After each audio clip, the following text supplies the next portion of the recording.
6ാം class പഠിക്കുന്ന ഒരു മോന്, എന്റെ ക്ലാസ് കേൾക്കുന്നവരാണെങ്കിൽ ഒരുപക്ഷെ കേട്ട് കാണും, ഞാൻ മുൻപേ പറഞ്ഞതാണത്. 6ാം ക്ലാസ് പഠിക്കുന്ന ഒരു മോന് ലേണിംഗ് ഡിസബിലിറ്റിക്ക് അവനെ കൊണ്ടുവന്നത്.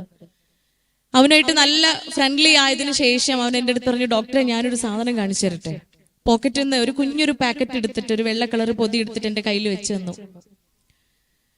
എന്നിട്ട് അവൻ എൻ്റെ അടുത്ത് ചോദിച്ചു, ഡോക്ടർ ഇത് എന്താണെന്നറിയോ? അറിയില്ല എന്ന് പറഞ്ഞപ്പോ അവന് കളിയാക്കിയിട്ട് പുച്ഛഭാവത്തിൽ എന്നോട് ചോദിക്കുക, ഡോക്ടറെ ഇതെന്താ നിങ്ങൾക്ക് അറിയില്ലേ? ഇതാണ് കൂള്, ഇതാണ് കൂള്. അത് ചുണ്ടിന്റെ താഴെ വെച്ച് നോക്കി, നിങ്ങൾക്ക് സ്വർഗം കാണാൻ പറ്റുമെന്ന്.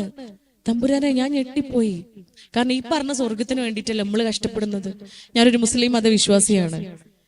അതുകൊണ്ട് തന്നെ സുബൈക്ക് എണീറ്റ് ഏറ്റവും നേരത്തെ ഏർലി മോർണിംഗിൽ എണീറ്റ് പ്രാർത്ഥന തുടങ്ങും. എന്തിനാ ആ നേരത്ത് മൂടി പൊതച്ച് AC ഇട്ട് കിടന്നുറങ്ങാൻ ആഗ്രഹിക്കുന്ന നമ്മൾ ഫാനൊക്കെ ഓഫ് ചെയ്ത് AC ഒക്കെ ഓഫ് ചെയ്ത് പുതപ്പൊക്കെ മാറ്റി എഴുന്നേൽക്കുന്നത് എന്തിനാ? ഈ പറഞ്ഞ സ്വർഗം കിട്ടാൻ വേണ്ടിയിട്ടാ അല്ലെ? ഓരോ നേരവും പള്ളിയിൽ നിന്ന് ബാങ്ക് വിളി കേൾക്കുമ്പോ ഉളു എടുത്ത് നമസ്കാര പായയിലേക്ക് ഇറങ്ങിത്തിരിക്കുന്നത്, ഈ പറഞ്ഞ നന്മകളൊക്കെ ചെയ്യുന്നത്